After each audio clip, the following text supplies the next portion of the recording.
हरियाणा की हर अपडेट के लिए बेल आइकन दबाएं और सब्सक्राइब करें STV हरियाणा न्यूज। नमस्कार, हरियाणा न्यूज देख रहे हैं आप और मैं हूं आपके साथ सोनिया सतनीता। फटाफट हरियाणा हमारे बुलेटिन की ओर रुख कर लेते हैं।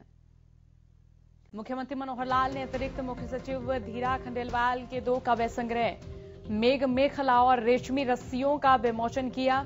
इस मौके पर प्रदेश के सीनियर IAS अधिकारी और अन्य गणमान्य लोग मौजूद रहे। कृषि कानूनों के खिलाफ किसानों का आंदोलन 59वें दिन भी जारी है। किसानों 26 जनवरी को ट्रैक्टर परेड निकालने की तैयारी में है। किसान लगातार कृषि कानूनों को वापस लेने की मांग कर रहे हैं। बाकी प्रदेशाध्यक्ष गुरनाम सिंह चडूनी ने वीडियो संदेश जारी किया है। इस वीडियो संदेश में चडूनी ने कहा कि हमें गणतंत्र दिवस के मौके पर नेताओं और मंत्रियों का विरोध नहीं करना है। चडूनी ने कहा कि गणतंत्र दिवस हमारा राष्ट्रीय पर्व है और इसीलिए अगर हम नेताओं या मंत्रियों का विरोध करते हैं तो गलत संदेश जा सकता है। कृषि कानूनों के खिलाफ आंदोलन पर बैठे किसान 26 मार्च को ट्रैक्टर रैली निकालने की तैयारी कर रहे हैं। इसी बीच अब किसानों ने उनकी ट्रैक्टर रैली में बाधा डालने की साजिश रचे जाने का आरोप लगाया। किसानों ने सिंघू बॉर्डर से एक संदिग्ध को पकड़ा।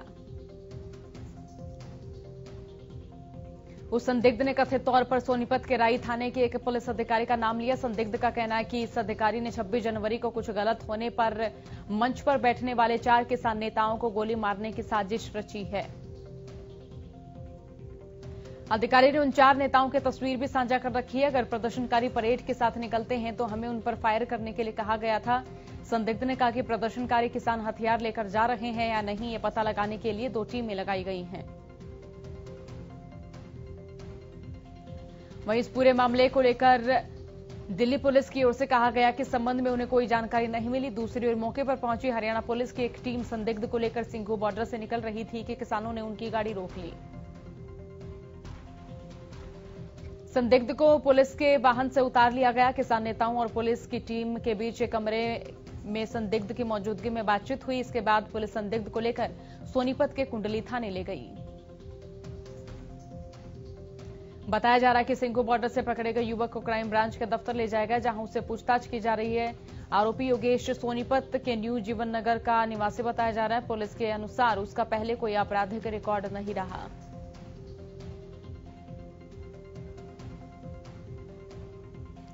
कृषि कानूनों के मुद्दे पर सरकार और किसानों के बीच गतिरोध बना हुआ है। शुक्रवार को सरकार और किसान नेताओं के बीच 12वें दौर की वार्ता भी बेनतीजा रही। बैठक के बाद कृषि मंत्री ने कहा कि हमारा लक्ष्य किसानों की प्रगति है। इससे पहले सरकार ने किसानों के सामने कृषि कानूनों पर 1.5 साल तक रोक लगाने का प्रस्ताव रखा था, लेकिन किसानों ने इसे ठुकरा दिया। 12वें दौर की बैठक में सरकार के मंत्रियों ने किसानों से 2 टूक कहा कि हम इससे बेहतर नहीं कर सकते। सरकार और किसानों के बीच अगली बैठक कब होगी मुकर्रर नहीं किया गया। पिछले 11वें दौर की बातचीत में सरकार का रुख नरम रहा था। सरकार ने किसानों के सामने संशोधन का प्रस्ताव रखा, लेकिन 12वें दौर की बैठक में सरकार का रवैया बदला सा नजर आया।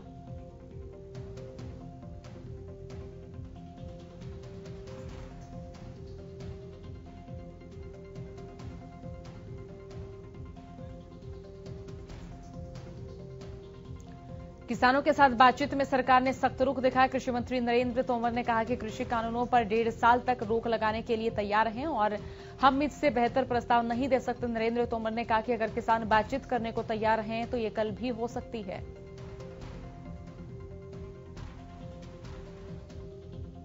छब्बीस जनवरी पर किसान ट्रैक्टर रैली निकालने की तैयारी कर रहे हैं और इसी कड़ी में किसान लगातार सिंघू बॉर्डर भी पहुंच रहे हैं। सोनीपत से भी भारी तादाद में किसान सिंघू बॉर्डर पहुंचे। इस दौरान सभी किसान अपनी ट्रैक्टर ट्रॉलियों को साथ लेकर पहुंचे। 26 जनवरी की परेड के लिए शुक्रवार को फतेहाबाद से 3000 ट्रैक्टर दिल्ली बॉर्डर के लिए रवाना हुए। भारतीय किसान यूनियन की अगुवाई में ट्रैक्टर लेकर किसान रवाना हुए। इस दौरान किसान ट्रैक्टर लेकर गांव सनियाना में एकत्र हुए। वहीं सनियाना गांव से जत्थे के रूप में सभी ट्रैक्टर दिल्ली के लिए रवाना हुए। रवाना होने से पहले भाकियू के युवा जिलाध्यक्ष ने कहा कि 3000 किसान ट्रैक्टर लेकर रवाना हुए हैं।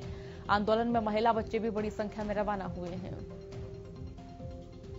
26 जनवरी को किसानों के ट्रैक्टर रैली से पहले दिल्ली पुलिस ने टिकरी बॉर्डर पर सुरक्षा बढ़ा दी है। पुलिस ने बॉर्डर पर सीमेंटेड बैरिकेड के साथ साथ क्रेन और कंटेनर से सड़क को सील कर दिया। लगातार दिल्ली पुलिस किसानों को दिल्ली से बाहर परेड निकालने के लिए मना रही है। ट्रैक्टर रैली को लेकर किसानों का कहना है कि वो दिल्ली के आउटर रिंग रोड पर ही परेड निकालेंगे। इसी बीच टिकरी बॉर्डर पर गांव से ट्रैक्टर और जेसीबी भी आनी शुरू हो गई। वहीं भारतीय किसान यूनियन एकता के प्रधान जोगेंद्र सिंह ने कहा कि संयुक्त मोर्चा की बैठक में सरकार का प्रस्ताव खारिज कर दिया गया। पूर्व सीएम भूपेंद्र सिंह हुड्डा शुक्रवार को हांसी के रामायण टोल पहुंचे। इस दौरान उन्होंने टोल पर धरना दे रहे किसानों से बातचीत की और कहा कि वो किसानों को समर्थन देने आए हैं। भूपेंद्र सिंह हुड्डा ने कहा कि आज देश का किसान परेशान है। बावदीन टोल प्लाजा पर धरना दे रहे किसानों के बीच पहुंची कांग्रेस प्रदेश अध्यक्ष कुमारी शैलजा ने किसानों को समर्थन दिया। इस दौरान उन्होंने कहा कि तीनों कृषि कानूनों की तरह सरकार का मन भी काला है। उन्होंने कहा कि सरकार की मंशा ठीक नहीं और सरकार के मन में चोर है। इस दौरान उन्होंने केंद्र सरकार पर बातचीत के बहाने किसानों को बरगलाने का आरोप लगाया और वहीं तीनों कानूनों को निरस्त करने की मांग करते हुए उन्होंने कहा कि कांग्रेस का स्टैंड बिल्कुल साफ है, तीनों काले कानून रद्द हों। फतेहाबाद में भी किसानों का कृषि कानूनों के खिलाफ लगातार धरना जारी है। किसानों के धरने में कांग्रेस प्रदेश अध्यक्ष कुमारी शैलजा ने शिरकत की। इस दौरान कुमारी शैलजा ने 26 जनवरी को होने वाली ट्रैक्टर रैली का समर्थन किया। शैलजा ने कहा कि दिल्ली में जाकर ट्रैक्टर मार्च निकालना किसानों का अधिकार है। प्रदेश सरकार पर निशाना साधते हुए शैलजा ने कहा कि सरकार के खुद के विधायक सरकार के खिलाफ हैं, ऐसे में ये सरकार कैसे चल पाएगी।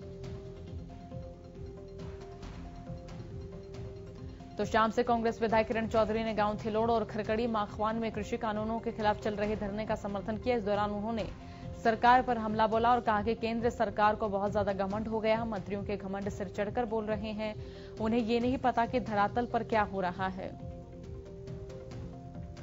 किरण चौधरी ने कहा कि किसान पिछले 2 महीनों से काले कानूनों के खिलाफ धरने पर बैठे हैं, लेकिन सरकार के कानों पर जू तक नहीं रेंग रही। साथ ही स्पष्ट कहा कि सरकार जब तक काले कानूनों को वापस नहीं लेती तब तक वो किसानों के साथ खड़ी है। बहादुरगढ़ के औद्योगिक क्षेत्र की 3 फैक्ट्रियों में भीषण आग लगी। फैक्ट्रियों में गत्ता, चप्पल और हेलमेट बनाने का काम किया जाता था। मौके पर पहुंची फायर ब्रिगेड की 6 गाड़ियां। इस हादसे में अब तक 2 लोगों की मौत की खबर है।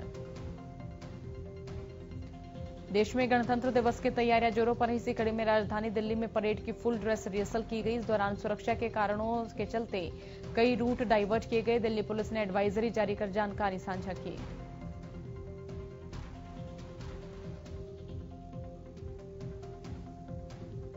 गोहाना के ताऊ-देवीलाल स्टेडियम में प्रशासन की ओर से पिछले कई दिनों से 26 जनवरी की तैयारियां की जा रही हैं और आज देवीलाल स्टेडियम में फुल ड्रेस रिहर्सल करवाई गई। इस दौरान गोहाना के तहसीलदार ने कार्यक्रम में मुख्य अतिथि के तौर पर शिरकत की। कार्यक्रम के दौरान अलग अलग विद्यालयों से आए बच्चों ने पीटी परेड में भाग लिया और इस बार कोविड को देखते हुए सभी सांस्कृतिक कार्यक्रमों को रद्द कर दिया गया और अब की बार पिछले साल की अपेक्षा 5 स्कूलों को ही पीटी परेड में भाग लेने की इजाजत। साइबर सिटी गुरुग्राम में ओवरलोड डंपर और अवैध माइनिंग से जुड़े लोगों को आरटीए सचिव ने कड़ी चेतावनी दी। ओवरलोड डंपर और अवैध माइनिंग करने वालों से आरटीए विभाग ने सख्ती से निपटना शुरू कर दिया। दरअसल गुरुग्राम में आरटीए विभाग की टीम लगातार ओवरलोड वाहन और अवैध माइनिंग से जुड़े वाहनों पर कार्रवाई कर रही है। विभाग ने बीते 3 महीने में तकरीबन 1300 ओवरलोड वाहनों के चालान कर उनसे 6.50 करोड़ रुपए का जुर्माना वसूल किया। गुरुग्राम में आरटीए सचिव धारणा यादव की माने तो आरटीए विभाग ओवरलोड वाहनों और अवैध माइनिंग से जुड़े लोगों पर कार्रवाई कर रहा है। वहीं अगले महीने से अगर कोई दोबारा से ऐसा करता हुआ पकड़ा जाएगा तो उस पर और सख्त कार्रवाई की जाएगी। इसी के साथ सभी क्रशर मालिकों को कहा गया है कि वो अपने यहां सीसीटीवी कैमरे लगवाएं।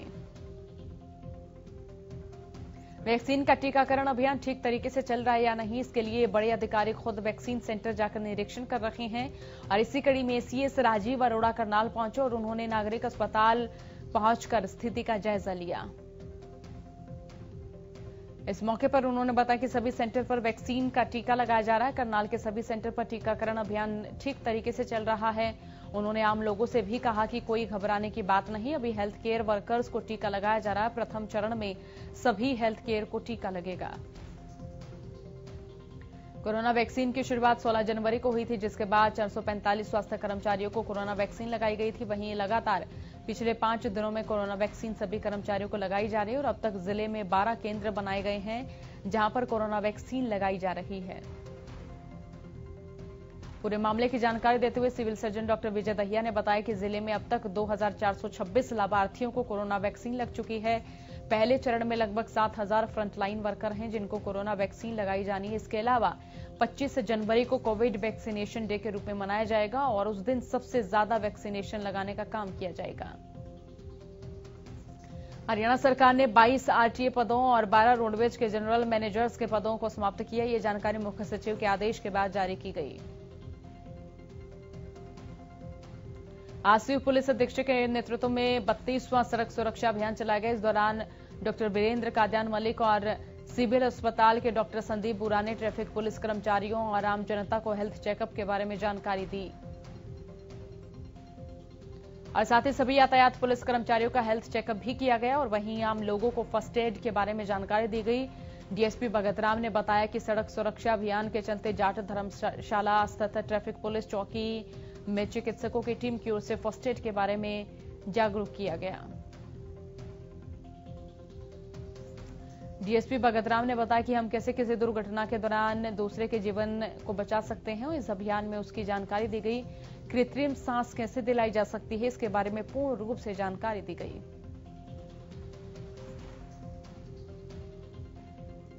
गुरुग्राम के वार्ड नंबर 24 के लोग पिछले 2 साल से सीवरेज ओवरफ्लो और नाले की सफाई नहीं होने के कारण गंदगी में जीने को मजबूर हैं। हालांकि नगर निगम गुरुग्राम के अधिकारी दावा करते हैं कि हर साल करोड़ों रुपए सीवरेज और नालों की सफाई पर खर्च किए जाते हैं, लेकिन धरातल पर कुछ और ही नजर आता है। और वही वार्ड वासियों का कहना है कि पिछले 2 सालों में दर्जनों शिकायत के बावजूद भी नगर निगम के अधिकारी कोई समाधान नहीं कर रहे। हालांकि आश्वासन जरूर अधिकारियों की ओर से दिया जाता है, लेकिन उसके बाद कोई सुध नहीं ली जाती, जिसकी वजह से आसपास के इलाके में बदबू और बीमारियों का खतरा बढ़ता जा रहा है। कैथल के गांव हरसवाला में नाथुराम सेठ की पुरानी हवेली से चांदी के सिक्के निकले हैं और जैसे इस बात की सूचना ग्रामीणों को मिली तो सभी पुरानी हवेली की ओर दौड़ पड़े। पुरानी हवेली से खुदाई के दौरान निकले चांदी के सिक्कों ने खुदाई करने वालों के साथ साथ ग्रामीणों को भी मालामाल बना दिया, जिसे जो भी मिला वो अपने साथ समेटकर रफू चक्कर हो गया। इस बात की जानकारी जब पुलिस को मिली तो पुलिस मौके पर पहुंची, लेकिन तब तक खजाना खाली हो चुका था। एक ग्रामीण ने बताया कि गांव में नाथुराम सेठ की पुरानी हवेली को हाल ही में पाल नाम के एक व्यक्ति ने खरीद लिया था। जब इस हवेली को गिराकर इस पर मकान बनाने के लिए खुदाई की गई तो उस समय ये सिक्के बरामद किए गए। रेवाड़ी का डबल फाटक रेलवे अंडरपास का काम पिछले 2 सालों से अधर में अटका हुआ। करीब 2 साल पहले पूर्व केंद्रीय राज्य मंत्री राविंद्रजीत सिंह ने इसका शिलान्यास किया था, लेकिन अभी तक ये काम पूरा नहीं हुआ, जिसके कारण आम जनता को परेशानियों का सामना करना पड़ रहा है। फाटक के उस पार शमशान होने के कारण शव यात्रा को भी 4 किलोमीटर का लंबा सफर तय करके जाना पड़ता है। निर्माणाधीन अंडरपास स्थित सैकड़ों दुकानदारों की माने तो इस अंडरपास के बनने में हो रही देरी से उनका काम धंधा भी चौपट हो गया। गहरे गड्ढों के कारण कई लोग चोटिल हो चुके हैं। गोहाना शहर में आवारा पशुओं का आतंक लगातार जारी है और शहर का कोई भी कोना ऐसा नहीं बचा हुआ जहां पर आवारा पशु न बैठे नजर आते हों। बार बार पशुओं के पकड़ने के बाद भी शहर में पशुओं की संख्या लगातार बढ़ती नजर आ रही है।